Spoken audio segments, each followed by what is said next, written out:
Estamos de volta com o Direto do Plenário e já com a imagem do retorno dos ministros. A expectativa é justamente para a continuação do julgamento da ação penal 1025.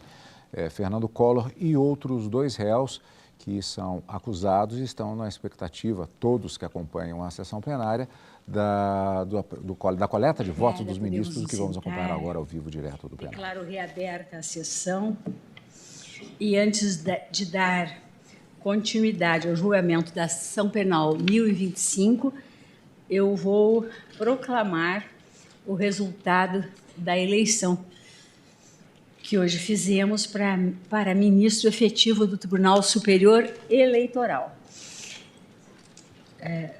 10 votantes, concluída a votação com 9 votos para o ministro Nunes Marques e 1 voto para o ministro André Mendonça, seguindo a nossa tradição, o ministro não votar nele próprio, né? Ministro Nunes Marques. Por isso que não há uma unanimidade aqui dos 10 votantes. 9 votos para o ministro Nunes Marques, né, a quem eu cumprimento, e que passará a ocupar uma das cadeiras, né, de ministro do Supremo Tribunal Federal no Tribunal Superior Eleitoral, presidente, juntamente com o ministro Alexandre de Moraes e a nossa querida ministra Carmen Lúcia.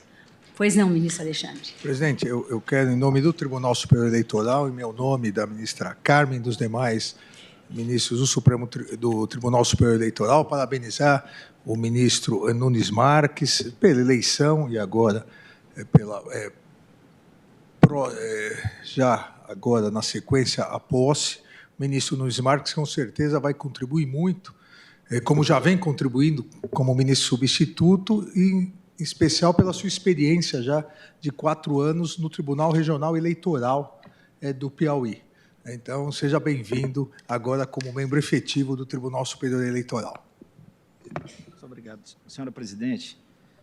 Muito rapidamente, queria saudar a todos os ministros, o Ministério Público e todos os presentes, na pessoa de Vossa Excelência, e agradecer a todos os meus pares a confiança em mim depositada, externar a minha felicidade de ter sido sufragado pelos meus pares para integrar a condição de ministro titular da mais alta corte eleitoral do país, retomando uma passagem que tive ainda em idos de 2008 no TRE do Piauí, né?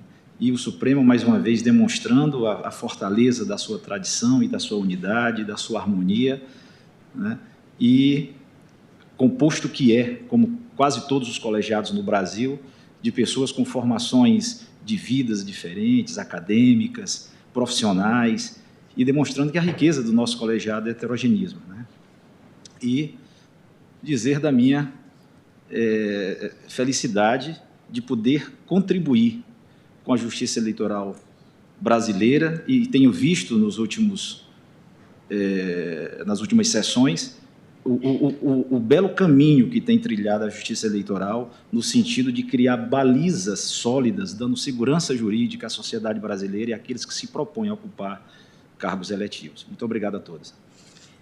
Eu tenho certeza, ministro Nunes Marques, que vai desempenhar um belíssimo trabalho lá também. E eu, pessoalmente, guardo uma lembrança muito positiva, né, da minha passagem na Justiça Eleitoral, no Tribunal Superior Eleitoral. Eu não canso de dizer que é o Tribunal da Democracia, né, e hoje tão bem presidido pelo nosso querido ministro Alexandre de Moraes. Apregou para continuidade de julgamento a ação penal 1025 e passo a colher o voto do ministro revisor Alexandre de Moraes. Obrigado, presidente. Cumprimento novamente Vossa Excelência, ministra Rosa Weber, ministra Carmen, ministros. Cumprimento o nosso vice-procurador-geral eleitoral, hoje representando o Ministério Público, a Procuradoria-Geral da República, aqui, o professor Paulo Gone Branco. Presidente, eu vou me abster de citar o relatório, uma vez que o eminente ministro Edson Fachin, o relator, já detalhou bem todo o procedimento e vou passar diretamente a análise individual das condutas narradas na denúncia. Eu também, presidente, tenho um voto um pouquinho longo, mas fiz um resumo e daí o resumo do resumo. Então, obviamente, sem deixar de detalhar as condutas que me parecem importantes, mas também para não me tornar muito repetitivo em relação ao eminente relator. Lembrando, aqui, para desencadear o raciocínio, que a segunda turma do Supremo Tribunal Federal recebeu a denúncia em relação aos réus Fernando Afonso Collor de Mello, Pedro Paulo Bergamassi, de Leone Ramos e Luiz Pereira Duarte de Amorim, por três tipos penais: corrupção passiva, lavagem de dinheiro por intermédio de organização criminosa e constituir e integrar a organização criminosa. Análise de forma individualizada, me parece, como fez o eminente ministro relator, é necessária porque cada integrante na imputação da Procuradoria-Geral da República, cada integrante teria tido uma atuação distinta dentro desse suposto e narrado esquema criminoso. Eu inicio, presidente, com a corrupção passiva prevista no artigo 317 do Código Penal. A ideia das elementares do tipo solicitar ou receber para si ou para outrem, direta ou indiretamente, aqui no caso também há essa imputação, então, direta ou indiretamente, ainda que fora da função ou antes de assumi-la, mas em razão dela, vantagem indevida, ou aceitar promessa de tal vantagem.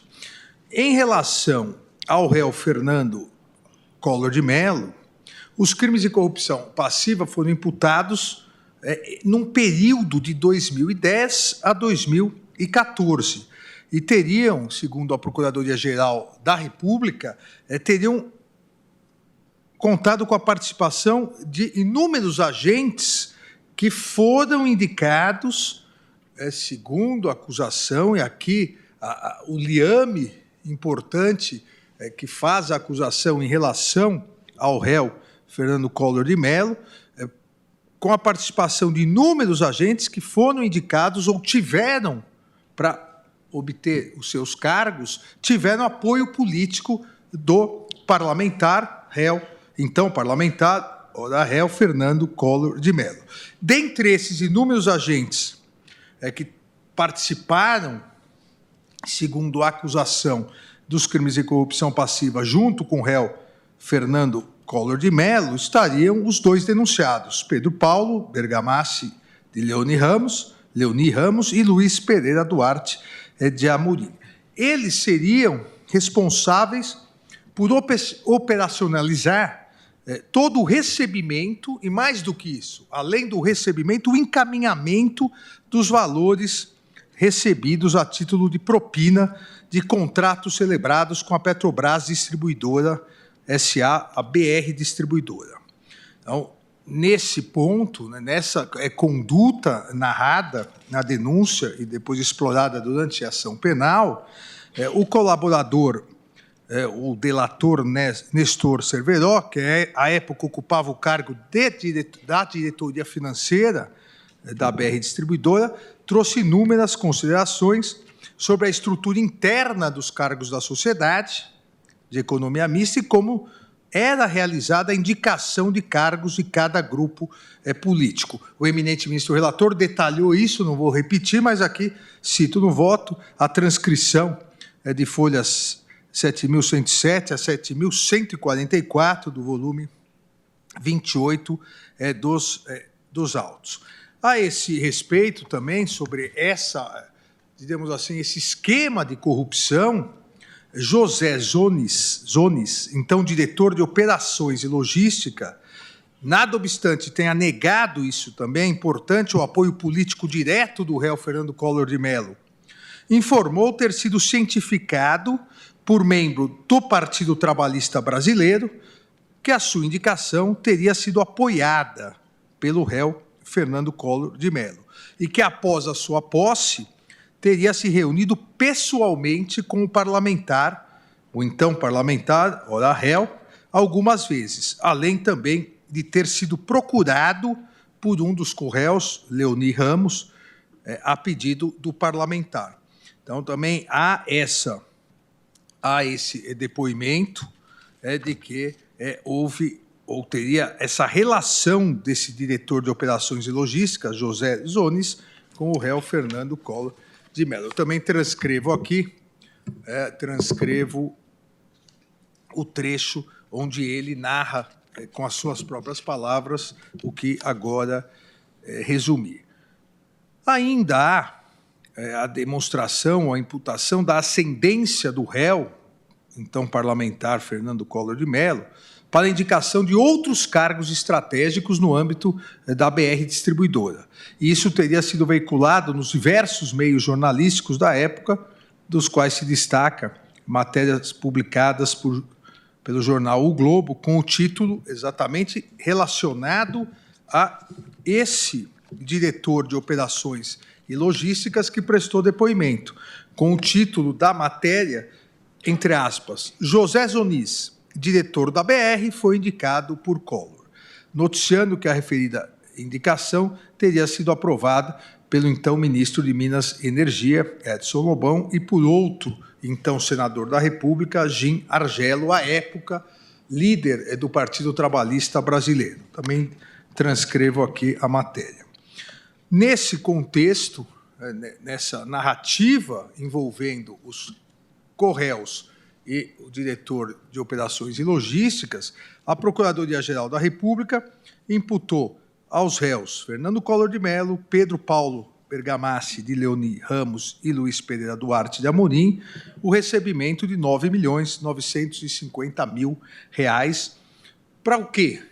Exatamente para que eles viabilizassem irregularmente ou ilicitamente um contrato de troca de bandeira de postos de combustível celebrado entre a DVBR, Derivados do Brasil S.A., e a BR Distribuidora.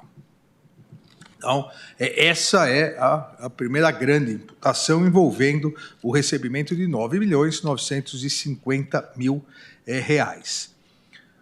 E as condutas depois de cada um, durante, não só as condutas imputadas na denúncia, mas as condutas depois investigadas durante a instrução processual penal, da qual a Procuradoria tentou comprovar, as condutas específicas de cada um dos co-réus seriam as seguintes. Fernando Collor, entre 2010 e 2014, tanto em São Paulo quanto no Rio de Janeiro, Pedro Paulo Leoni Ramos, na condição de operador particular do senador Fernando Collor, Pedro Paulo Leoni Ramos teria, de modo livre, consciente e voluntário, em unidade de desígnios, ambos, concorrendo para que o parlamentar solicitasse e aceitasse promessa nesse sentido e recebesse para si a vantagem pecuniária ele, de 6 milhões para viabilizar exatamente, em relação a só o senador, esse valor para viabilizar esse contrato de troca de bandeiras. O que teria realmente ocorrido nos anos de 2010 e 2011, por intermédio de outro diretor, o diretor de rede de postos de serviço da Sociedade de Economia Mista em questão, Luiz Cláudio Caseira Sanches, o qual também, segundo a Procuradoria, teria sido politicamente indicado para tal cargo pelo senador, então senador, réu Fernando Collor. Como esses valores teriam sido recebidos? Essa troca dos valores para a viabilização do contrato de troca de bandeira de postos de combustível.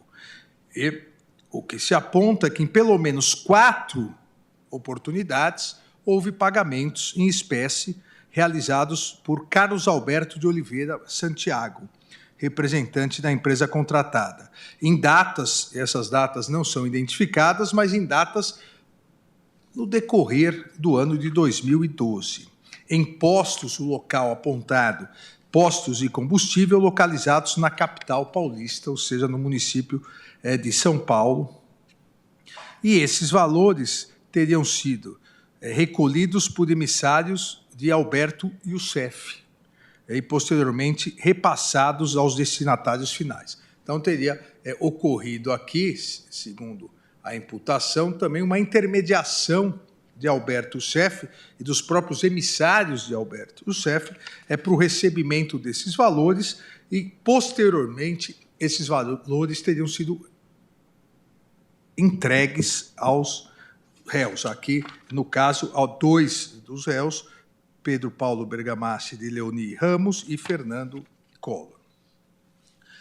Agindo assim, exatamente, teriam os dois cometido o crime de corrupção ativa, pelo menos em 4 oportunidades, e a Procuradoria solicita o reconhecimento do concurso material.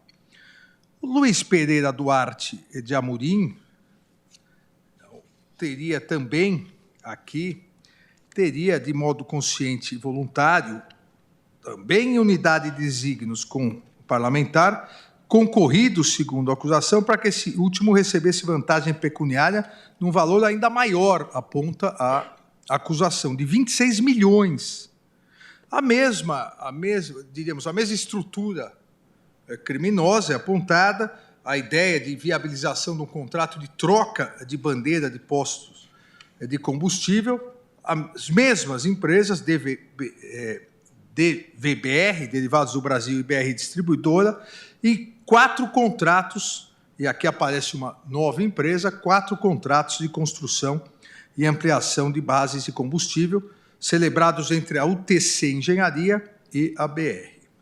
Contratos, realmente, o que isso acabou ocorrendo à prova nos autos, como também detalhou o eminente ministro relator. Teria ele,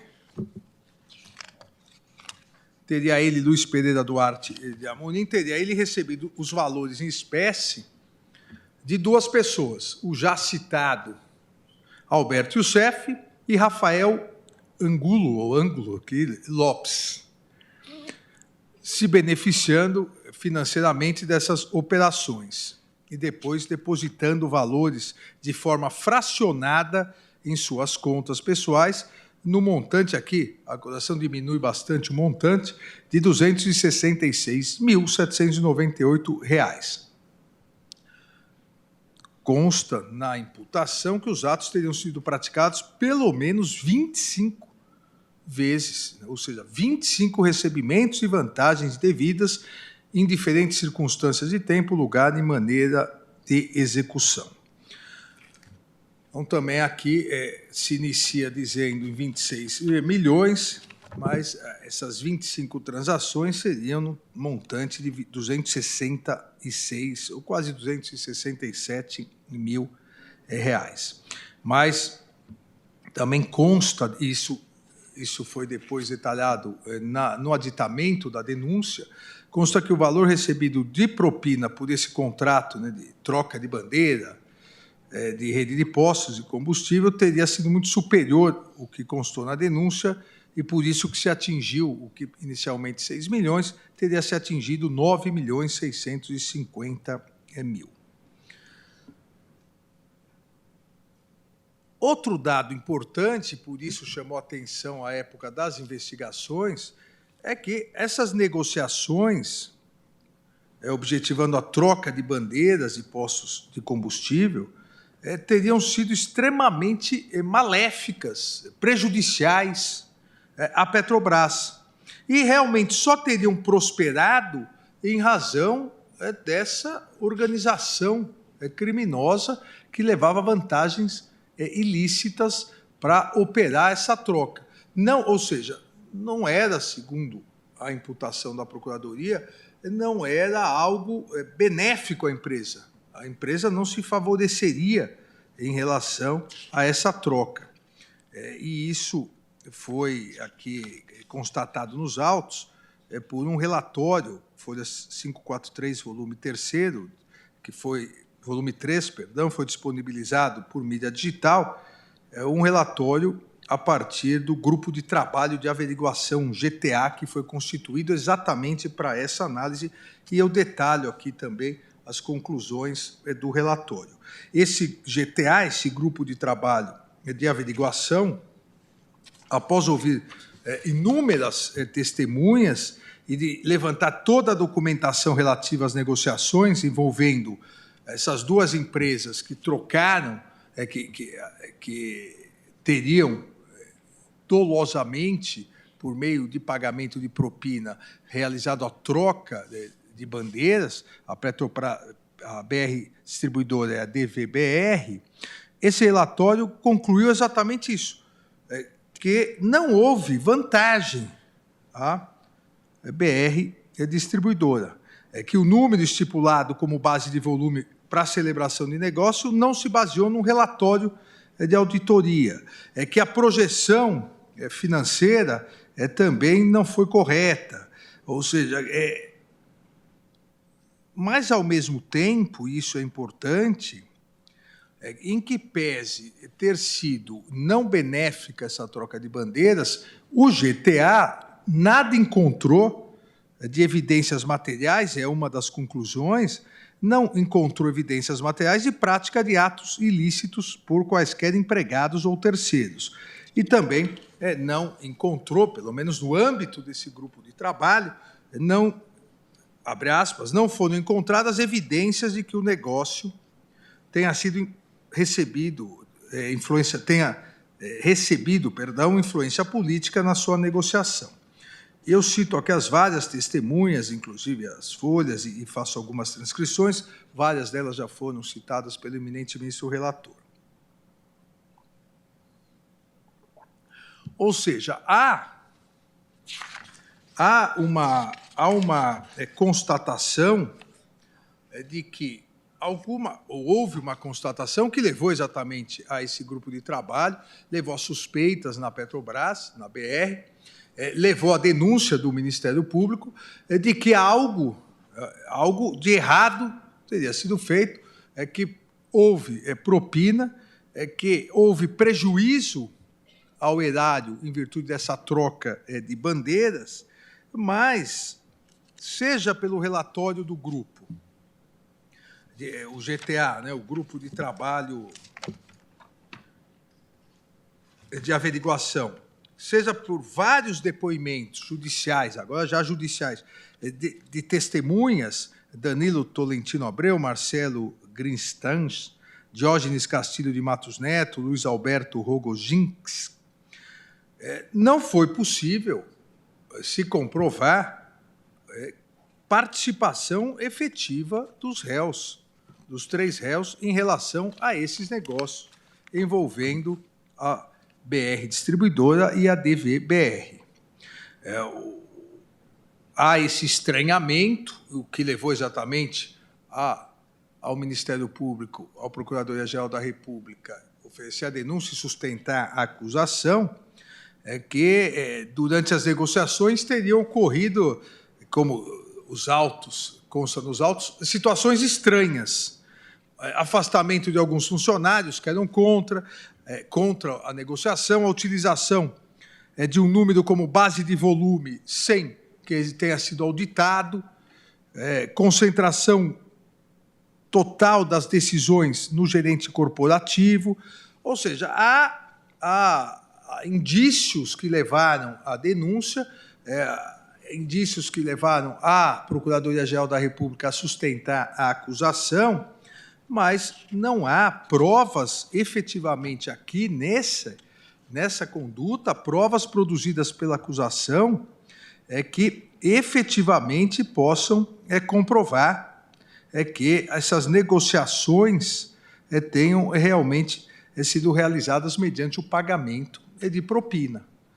Aqui nós não estaríamos, como também o eminente ministro relator bem salientou, nós não estaríamos podendo ou condenando acima de qualquer dúvida razoável, porque há, como próprio, repito o termo utilizado pela própria Procuradoria, situações estranhas, mas essas situações estranhas não encontram uma ligação direta, ou, modernamente falando, um link direto com a atuação dos réus Fernando Collor de Mello, Pedro Paulo Leoni Ramos e Luiz Pereira Duarte de Amorim.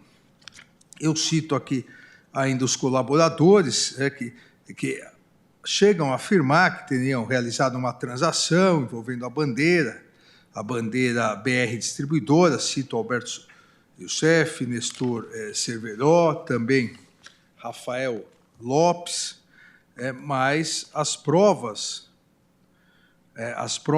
dos autos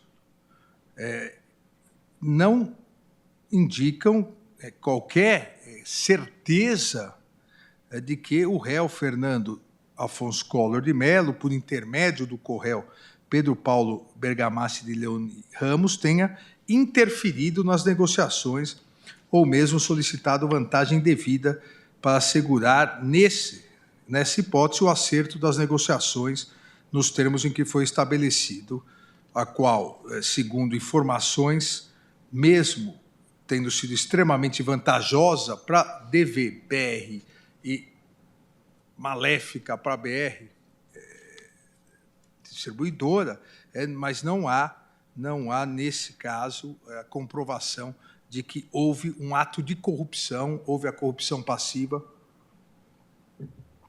que esse contrato tenha sido realizado em virtude do pagamento dessa propina.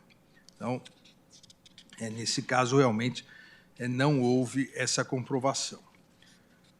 A Procuradoria-Geral também imputou aos réus o recebimento de outra vantagem pecuniária indevida, aqui no valor de pelo menos 20 milhões de reais. E aqui já o objeto da imputação é outro. Aqui não é mais troca de bandeira de posto de gasolina, e as empresas são outras. Aqui seria para viabilizar a celebração de 4 contratos entre a UTC Engenharia e a Petrobras Distribuidora, a mesma BR Distribuidora. Aqui a ideia da construção de bases de distribuição de combustível. Eu detalho o objeto desses contratos, também não vejo necessidade de repetir.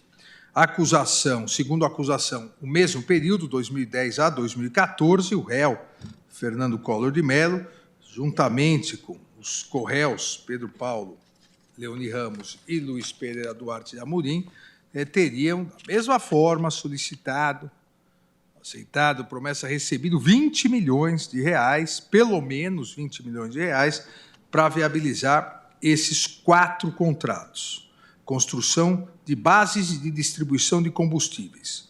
Primeiro, novos cais flutuantes no terminal do Amazonas, na base de Caracaraí e na base de Oriximiná.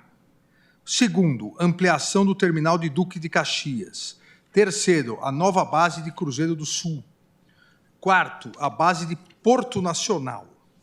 Então, para a construção, essa intermediação, para a realização desses 4 contratos da UTC, para a realização dessas construções de bases de distribuição de combustíveis, teriam sido intermediadas, segundo a acusação, aqui por José Zones. Volta o mesmo diretor, a imputação envolve o mesmo diretor anterior, o diretor de operação e logística da BR Distribuidora, que teria sido indicado politicamente, segundo a acusação. Mas lembrando que o próprio diretor disse que não teria sido indicado, mas depois teria recebido o apoio para se manter no cargo e teria se reunido várias vezes com o então parlamentar, então senador, e também com os demais co-réus. Da mesma forma que a primeira imputação, a segunda também foi objeto do relatório do Grupo de Trabalho de Averiguação, o GTA. Então, o mesmo grupo analisou da mesma maneira que analisou a questão da troca de bandeiras, agora esses 4 contratos para construção ou construções de bases de distribuição de combustível. Constatou que houve violação de estimativa de preços, então aí houve um problema de estimativa que determinado gerente não cumpriu suas tarefas, não teve o dever de cuidado necessário. Também que houve falha na indicação das empresas participantes das licitações, que houve falha na elaboração da estimativa e ausência de critérios para o seu cálculo, o que pode ser considerado, segundo o relatório GTA, considerado como indício de sobrepreço no contrato, que houve, constatou, a violação da estimativa de preços para o processo de cais flutuantes, considerando que as planilhas de preço da UTC apresentavam variação percentual idêntica para vários itens, mas também analisou que não havia um critério pré-estabelecido para a elaboração de estimativas, ou seja, algumas falhas técnicas da própria empresa. Esse GTA, e a partir de outros documentos juntados, levaram a acusação a sustentar os inúmeros indícios de que o colaborador Ricardo Ribeiro Pessoa, presidente da UTC, então presidente da UTC, teria, por diversas vezes, se encontrado com o diretor de operações e logísticas, José Zonis, exatamente para tratar desses 4 contratos para a construção dessas bases de distribuição de combustíveis.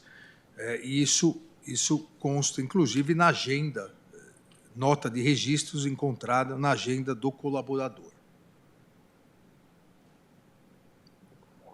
Além disso, o próprio colaborador, o então presidente da UTC, Ricardo Ribeiro Pessoa, ele afirma que o réu, um dos réus, o Leoni Ramos, foi o responsável por propor a ele a realização das referidas obras, ou seja, foi quem o procurou para propor a realização de obras e o direcionamento das licitações em favor da UTC, além de ter sido o responsável pela aproximação do diretor de operações e logística, José Zonis, com a empresa UTC. Transcrevo aqui o depoimento. O direcionamento das licitações em favor da UTC também foi confirmado pelo colaborador Nestor Cerveró, quando do seu depoimento judicial, e transcrevo aqui o seu depoimento. Ou seja, os colaboradores indicaram que houve não só essa procura por parte de um dos correios para oferecer a construção, a possibilidade de construção dessas 4 bases de distribuição de combustíveis, mas também que houve um direcionamento na licitação. Então, aqui, os depoimentos tanto do colaborador Nestor Cerveró quanto do colaborador Ricardo Ribeiro Pessoa. Em relação à propina acertada, aos valores transferidos como propina, um dos colaboradores, Ricardo Ribeiro Pessoa, disse que o réu, Leoni Ramos, o teria procurado e dito que poderia conseguir para a UTC um pacote de obras, exatamente esse pacote, desde que, abre aspas, ou entre aspas, desde que pagasse um percentual de 2% sobre o valor dos contratos. E continua o colaborador, após algumas negociações, o colaborador acordou com o referido réu o pagamento de um valor fixo de 20 milhões em parcelas mensais e sucessivas que teriam sido efetivadas entre os anos de 2010 e 2020. Também cito aqui o depoimento. O colaborador em juízo, o colaborador Ricardo Ribeiro Pessoa, confirmou essas declarações feitas na polícia, reiterou que foi apresentado a José Zonis por meio do réu Pedro Paulo Bergamaschi de Leoni Ramos, que negociou com últimos termos da propina a ser paga, além de ter reiterado, e aí constou, que atrás, ou por trás, ou comandando o último aqui seria Leoni Ramos, estaria o réu Fernando Afonso Collor de Mello, detentor, segundo ele, de capacidade de influenciar a tomada de decisões das diretorias pertencentes ao seu grupo político. Ainda o colaborador transcreve como o pagamento foi realizado, como foram entregues os valores a Leoni Ramos, na representação, segundo ele, o colaborador, dos interesses do réu, Fernando Collor de Mello, o depoimento de um terceiro colaborador, Rafael Lopes, um dos emissários de Alberto Youssef, também reafirma isso, trazendo inúmeras informações que corroboraram as demais versões judiciais apresentadas de que o responsável por levar pessoalmente, que ele teria sido responsável por levar pessoalmente dinheiro na residência do parlamentar. Eu cito aqui várias, as datas, os registros de entrada de Rafael Lopes, são 7 entradas, e de Adarico Negromonte Filho, 6 entradas, esses dois, tanto Rafael Lopes quanto Adarico Filho, Negromonte Filho, subordinados de Alberto Youssef, 5 e outros 6 vezes, as entradas na sede da UTC Engenharia, em datas que correspondem exatamente ao cronograma de pagamentos declarado na planilha de Ricardo Ribeiro Pessoa. Planilha essa que foi elaborada por Valmir Pinheiro Santana. Aqui cito as folhas dos autos. Esses registros também coincidem com os meses apresentados na planilha da UTC Engenharia, e cito os votos. Há também declarações judiciais de outro colaborador, Valmir Pinheiro Santana, funcionário da UTC, que teria sido ele o responsável por elaborar a referida planilha, contendo o cronograma de pagamentos de propina e o responsável pela gestão financeira desses compromissos ilícitos. A planilha anexada na denúncia, e que está disponível no apenso 31, na planilha constam diversas siglas, entre aspas, PP, DUC, SUL, FLU, POM, que seriam menções, ao que tudo indica, ou apontado pela Procuradoria, as iniciais do réu Pedro Paulo, PP, de terminais, distribuição de combustíveis de Duque de Caxias, base de distribuição de combustíveis, Cruzeiro do Sul, seria Sul, ou seja, as iniciais, algumas letras, na planilha constante nisso. Ainda houve busca e apreensão nos autos da Operação Bidone, que foi cumprida no endereço da empresa GFD Investimentos, que é um escritório depois comprovado e relacionado ao Alberto Youssef. A autoridade policial apreendeu inúmeros objetos, dentre eles 8 comprovantes de depósitos realizados em favor do réu Fernando Afonso Collor de Mello e 1 comprovante de depósito realizado em favor da empresa Gazeta de Alagoas. Também aqui cito as folhas dos documentos, há inclusive fotografias dos comprovantes de depósito, o que fortalece a prova judicial. O acervo probatório, presidente, foi no sentido de que a UTC Engenharia utilizava-se dos serviços prestados por Alberto Youssef, os serviços de doleiro, retirada e entrega de dinheiro ao réu Pedro Paulo Leoni Ramos, que agia em nome de Fernando Afonso Collor de Mello.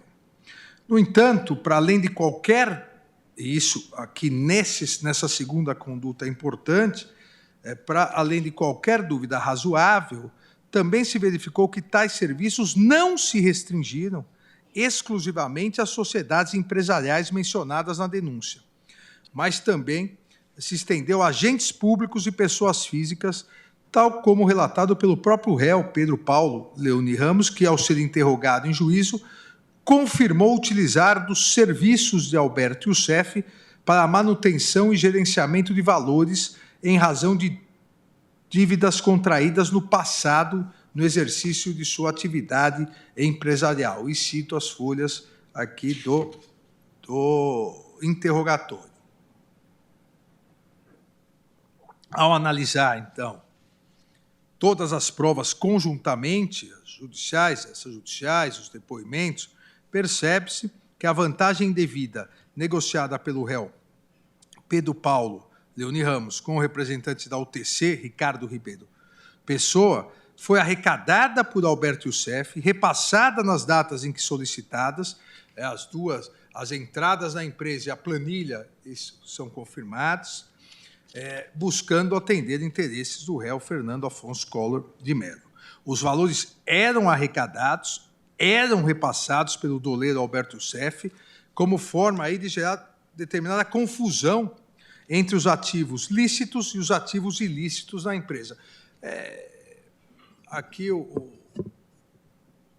procedimento muito comum, né, como todos sabemos, para tentar fazer a confusão entre o dinheiro lícito e ilícito, esconder a propina que sai e que entra.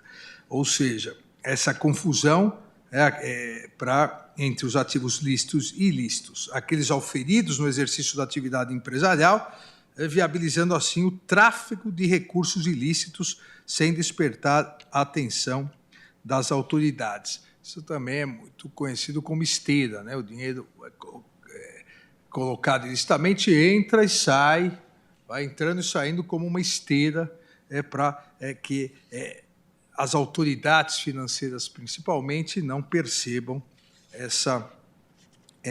aqui eram 2% dos valores, não percebam essa operação criminosa.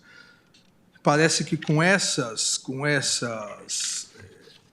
provas é possível a conclusão de conclusões suficientes para, nesse caso, para as condenações dos réus Pedro Paulo Leoni Ramos e do réu Fernando Afonso Collor de Mello, e com fundamentação, não só, e isso é importante citar, porque vedado pelo artigo 4º, parágrafo 16 da Lei 12.850, não só com as provas produzidas na declaração dos colaboradores. Há inúmeras outras provas, eu assim como o eminente ministro relator, que o fez mais detalhadamente, citei aqui essas demais provas. O contexto fático probatório aponta exatamente no sentido da existência de elementos fortes, autônomos, provas diretas, que corroboram, no caso concreto, de forma extremamente robusta, os depoimentos prestados pelos colaboradores e as demais provas documentais e periciais. Eu cito aqui tudo que vim dizendo, eu repito aqui no voto de forma mais, digamos, mais didática, mas vou evitar cansá-los. Já estou até cansando. Presidente, eu posso continuar, apesar do horário, mais um pouquinho? Tem algum compromisso? Seria bom o ministro Alexandre concluir, seria positivo. Nós temos uma assinatura de um termo de cooperação com o Tribunal Superior do Trabalho às 18h30, eu tenho na presidência, mas... É uma infinidade, presidente, de tempo, pode ficar tranquila. Certo, então... Eu aprendi com o ministro Luiz Roberto Barroso falar em 15 minutos. Então, Vossa Excelência continua. Faltam 5. 15 por crime também, né? Senão... Então, aqui, presidente, elementos de prova que, analisados conjuntamente, como eu disse, com as demais provas coligidas nos autos, depoimentos, perícia, contas correntes, planilhas, garantem robustez na comprovação da autoria criminosa dos réus Fernando Afonso Collor de Mello e Pedro Paulo Bergamaschi de Leoni Ramos, que solicitaram vantagem devida a Ricardo Ribeiro Pessoa como contraprestação às vantagens oferecidas e proporcionadas à empresa UTC, exatamente para viabilizar aqueles contratos das 4 construções de bases de distribuição, recebendo em torno de, ou no mínimo, 20 milhões efetivamente pagos, e isso foi descrito na denúncia e comprovado, me parece, por farta prova documental. Em relação ao réu Luiz Pereira Duarte de Amorim, embora existam indícios de que ele teria frequentado o escritório de Alberto Youssef, não há qualquer outra prova judicial que indique que ele participou efetivamente dos fatos envolvendo esses contratos. Os 4 contratos celebrados entre a UTC e a BR Distribuidora, a razão pela qual, em relação a ele, entendo que deva ser absolvido das imputações. Assim, nesse caso, a procedência da ação penal deve ocorrer em relação a Fernando Afonso Collor de Mello e Pedro Paulo Bergamassi Leoni Ramos, para condená-los pela prática do crime previsto no artigo 317, e a improcedência em relação a Luiz Pereira Duarte de Amorim. Ainda, presidente,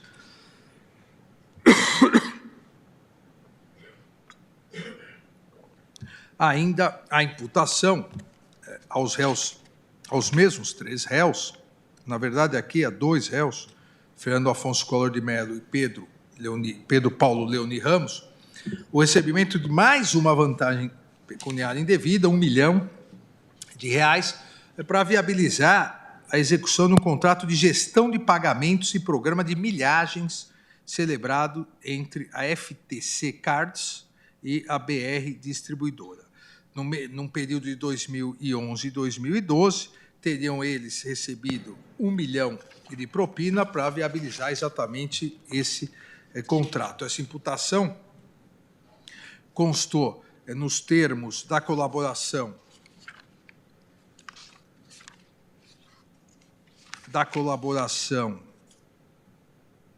de Fernando Antônio Falcão Soares, Fernando Baiano e Nestor Cerveró. Detalho aqui também os depoimentos.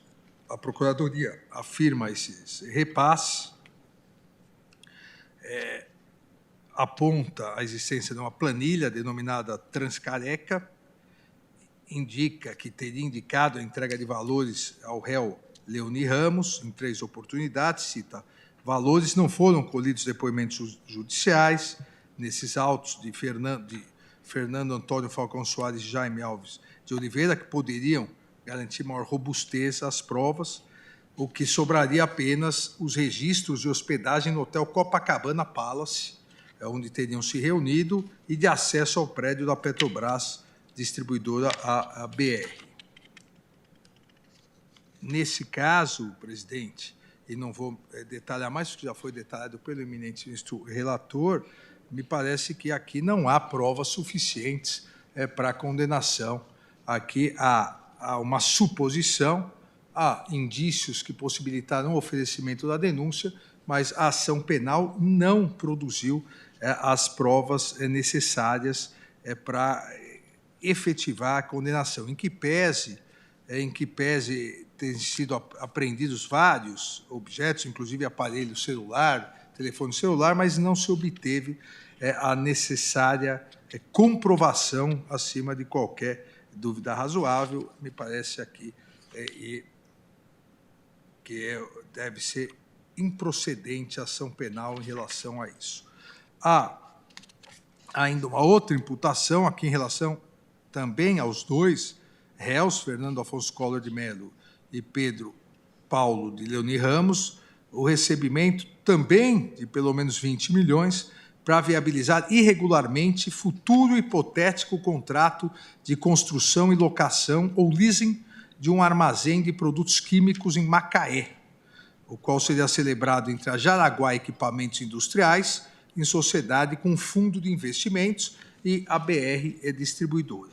Aqui seria, a acusação fala que em 2013, o ano é 2013, Fernando Collor de Mello e Pedro Paulo Leoni Ramos teriam solicitado esses 20 milhões exatamente para concretizar esse futuro hipotético contrato de construção, locação ou leasing. Da mesma forma, foram os mesmos delatores, Fernando Antônio Falcão Soares, Fernando Baiano, aqui foi esse que imputou, e Paulo Roberto Dalmaso, que foi ouvido no Ministério Público, mas depois não houve a reprodução em juízo do seu depoimento sobre o crivo do contraditório.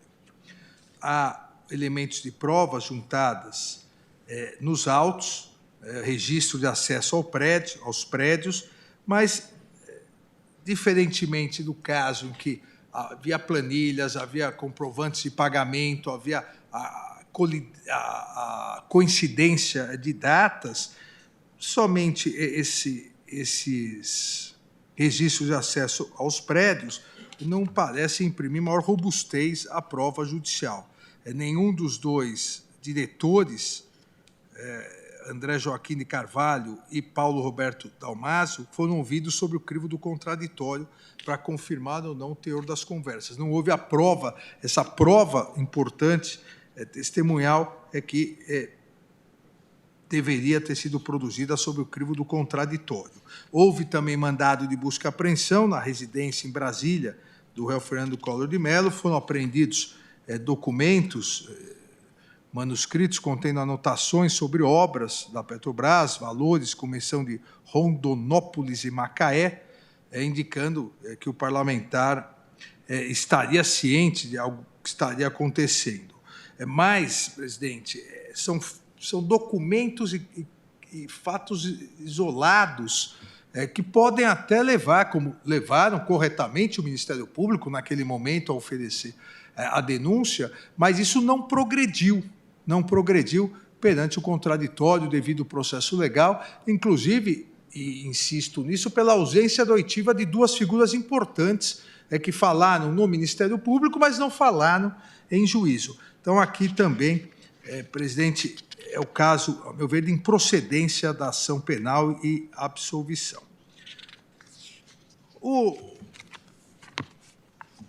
O item seguinte, a questão da lavagem de dinheiro.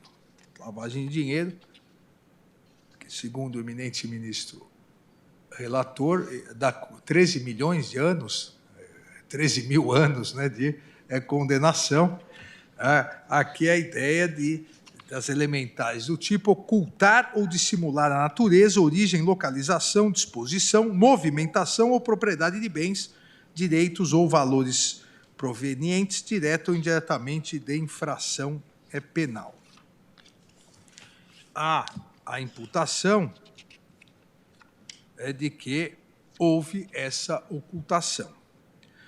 Obviamente, assim como também o eminente ministro relator, reconhece a autoria criminosa daqueles fatos envolvendo a UTC e a BR Distribuidora. Então, obviamente, a lavagem só pode ser em relação a esses fatos, a celebração desses, lembremos desses 4 contratos para a construção de 4 bases de distribuição de combustível. E aqui, uma centena de crimes de lavagem imputados aos réus, e aqui aos 3 réus, tanto Fernando Collor de Mello, quanto Pedro Paulo Bergamaschi de Leoni Ramos e Luiz Pereira Duarte e de Amorim, a título de branqueamento de capitais. E se estrutura a análise em 5 vertentes.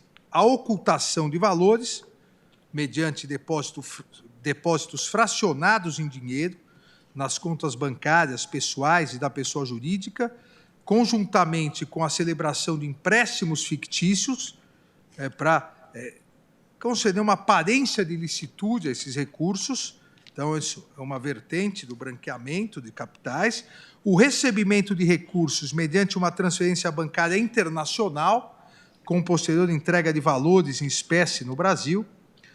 Terceira vertente, aquisição de automóveis, de imóveis, de lancha, de obras de arte. A quarta vertente, utilização de valores para o custeio de despesas pessoais do réu, então parlamentar Fernando Afonso Collor de Mello. E a quinta vertente, a realização de diversas operações financeiras com pessoas jurídicas vinculadas ao doleiro e recebimento de valores oriundos de propina. Em relação a cada um dessas 5 vertentes, eu faço um detalhamento em relação às provas produzidas. Cito, em relação ao primeiro, os depósitos fracionados, assim como fez também o eminente ministro relator, depósitos tanto nas contas pessoais quanto na pessoa jurídica, a Gazeta de Alagoas e TV Gazeta de Alagoas, o que se apreendeu na busca e apreensão no endereço de Alberto Youssef, com o afastamento dos sigilos bancário e fiscal dos 3 réus, além das pessoas jurídicas. Então, eu cito, em relação a essa primeira vertente, que demonstra realmente a comprovação de uma atitude e de um modus operandi típico de branqueamento de capitais, típico de lavagem de dinheiro. Também aqui, em relação ao recebimento de recursos, a segunda vertente, mediante uma transferência bancária internacional, com posterior entrega de valores em espécie ao Brasil, isso veio a partir do aditamento da denúncia pela Procuradoria-Geral da República. Os valores, a imputação foi realizada, mas aqui me parece que nesse tópico não houve, por isso até não vou me alongar, não houve a comprovação efetiva dessa realização desse iter criminis necessário para comprovação. Aquisição, a terceira vertente, aquisição de automóveis, de imóveis, de lancha, obras de arte, utilização de valores para o custeio de despesas pessoais, do então parlamentar Fernando Afonso Collor de Mello, como diz a denúncia. Há, em 2013, a aquisição junto à empresa British Cars do Brasil do veículo automotor, vulgo carro, modelo Bentley, o valor, à época, 2013, de R$ 975 mil, com recursos depositados nas contas da empresa Gazeta de Alagoas e registrado em nome de Água Branca Participações. Mas não há uma conclusão efetiva de que esse valor foi fruto de propina. Também, entre 2011 e 2014, por no mínimo 62 vezes, valores depositados na TV Gazeta de Alagoas para custear despesas pessoais do parlamentar, num valor total de quase R$ 598 mil, e outras transferências que somaram R$ 1.040.630. As provas coligidas nos autos permitem a conclusão de que o veículo aqui foi adquirido, um veículo Lamborghini, pela Água Branca Participações por meio de financiamento bancário, teve suas parcelas pagas por valores da empresa TV Gazeta de Alagoas, ora por compensações bancárias, principalmente por compensações bancárias, mas, da mesma forma, não é possível, ao meu ver, o decreto condenatório em relação a esse fato, por se trataria de ato posterior de mera disponibilidade de recursos previamente depositados já no primeiro tópico, de forma fracionada na respectiva conta bancária. Ao réu Fernando Afonso Collor de Mello, a acusação imputou também as condutas entre 2013, aqui também nas vertentes da lavagem de dinheiro, 2013 e 2014, a aquisição de um outro veículo Lamborghini, no valor de R$ 3.200.000, com recursos depositados também para a TV Gazeta e registrados em nome de Água Branca Participações. Também, da mesma forma, me parece que é um ato posterior.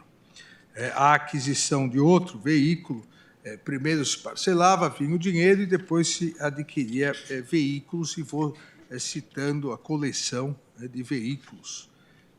Há uma Ferrari, há duas Ferraris, um Porsche, dois Porsches, e assim por diante, como já disse o eminente ministro relator. Há também a aquisição de uma casa de campo em Campos do Jordão, perto da Pedra do Baú, no valor de 4 milhões, um terreno, isso em São Paulo, né, para aqueles que não conhecem Campos do Jordão, no estado de São Paulo, a aquisição de um terreno litorâneo no Recanto dos Caetés, em Barra de São Miguel, no estado de Alagoas, a aquisição de lanchas. Então, em todos esses casos, há uma enorme movimentação financeira, mas os valores utilizados ou na maioria dos casos já eram fracionados, então a lavagem já tinha sido feita, ou em outros casos não foi possível estabelecer esse link. A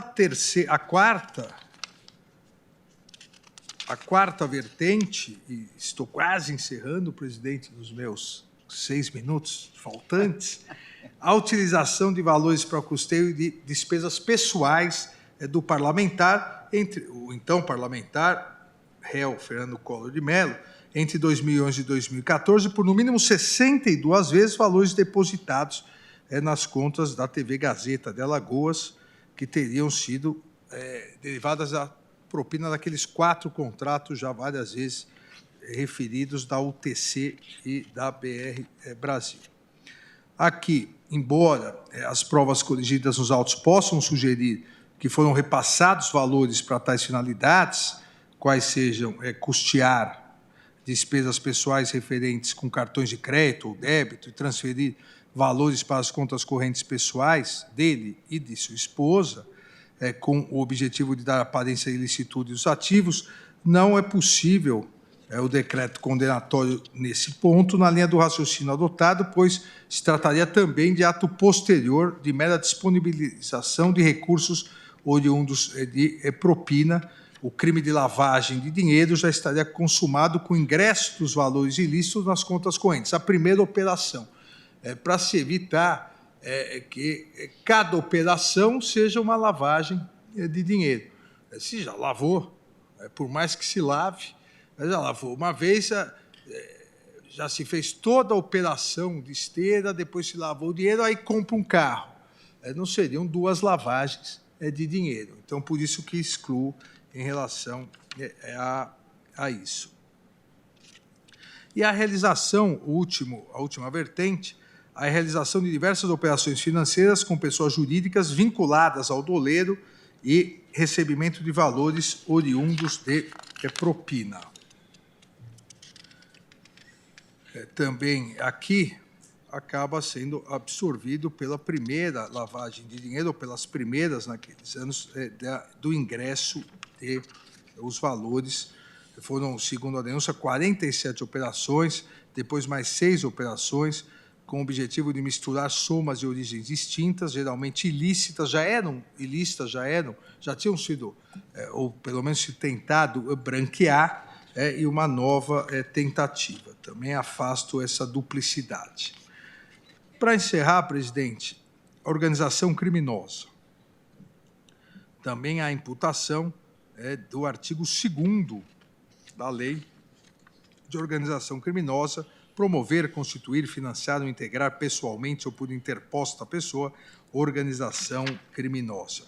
As investigações apontaram a atuação de uma organização criminosa altamente complexa, segundo a Procuradoria-Geral da República, semelhante a outras operações, que se estruturou na BR Distribuidora, e seria composta exatamente pelo núcleo administrativo, o núcleo econômico, o núcleo financeiro e o núcleo político. Estruturados, e estando devidamente estruturado o grupo, e demonstrado pelas provas, principalmente naqueles 4 contratos da UTC com a BR Brasil, BR Distribuidora, perdão, comprovado o dolo dos seus integrantes que realmente se uniram para praticar a corrupção passiva. Não há outra explicação para aquela união de desígnios, união dolosa de desígnios entre Fernando Afonso Collor de Mello, Pedro Paulo Bergamaschi de Leoni Ramos e Luiz Pereira Duarte de Amorim. Eu cito aqui, repito, várias das provas dos anos de 2010 e 2014, inúmeros valores em propina ao então senador da República, em relação àqueles 4 contratos, em torno de 20 milhões, e repito aqui exatamente para demonstrar que houve uma formação de uma organização criminosa, inclusive com o doleiro Alberto Youssef, com pagamentos por meio de sofisticado esquema de branqueamento de dinheiro, ou seja, tudo o que já foi analisado aqui eu só condenso para concluir que, ao meu ver, está devidamente comprovada a estruturação do grupo dolosamente que pretendia, seus integrantes pretendiam a prática de crimes de corrupção passiva, sendo o caso de procedência da ação penal promovida contra, nesse caso, Fernando Afonso Collor de Mello, Pedro Paulo Bergamassi de Leoni Ramos e Luiz Pereira Duarte de Amorim, para condená-los pela prática do crime previsto no artigo 2º da Lei 12.850, de 2013. Tudo isso que eu falei, presidente, é para concluir que eu acompanho integralmente o eminente ministro Edson Fachin, mas para demonstrar a análise das provas, julgando parcialmente procedente a ação penal, condenando os réus nos mesmos termos que o eminente, não vou repetir, os mesmos termos que o eminente relator, e absolvendo também da mesma maneira que o eminente relator. Em relação às penas, presidente, se Vossa Excelência me permitir, eu não vou. Assustou já. Eu não vou entrar na dosimetria.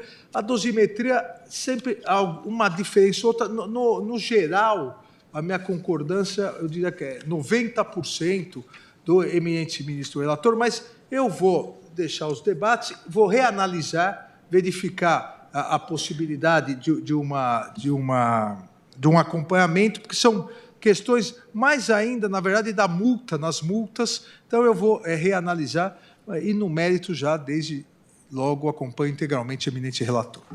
Teria a questão das multas por dano moral, né? Exato. Presidente, posso fazer só um brevíssimo comentário? Eu vou votar amanhã e até vou pedir para antecipar, se não for possível. A única, e também estou na linha de acompanhamento, mas queria suscitar uma reflexão. O ministro Fachin considerou que havia duas séries de lavagem de dinheiro, uma relativa aos depósitos na pessoa física e outra relativa aos depósitos na pessoa jurídica. Mas o crime antecedente foi um único, de corrupção passiva. De modo que a minha reflexão, aos colegas que ainda vão pensar, é se não haveria uma única cadeia delitiva continuada e não duas, considerando a unicidade do crime antecedente. É uma ponderação que eu trago à reflexão. Ok? Inclusive para ouvir depois a opinião do próprio relator sobre isso. Então, todos refletiremos e daremos continuidade ao julgamento. Amanhã eu faço a proclamação do resultado provisório, no sentido de que, após o voto do eminente relator, rejeitando os preliminares, né, julgando procedente em parte a denúncia para condenar os réus nos termos, né, que foram aqui tão bem por eles explicitados e com a dosimetria por ele proposta, que a senhora secretária vai transcrever na íntegra a partir do voto escrito de Sua Excelência, e no que foi acompanhado pelo eminente revisor. Com relação à dosimetria, não faço registro? Não, eu peço que aguarde, presidente. Isso. E no que foi acompanhado quanto às condenações pelo eminente ministro revisor, foi suspenso o julgamento e a ele daremos continuidade na sessão de amanhã, no primeiro horário. Eu agradeço a presença de todos, desejo uma ótima noite e declaro encerrada a sessão.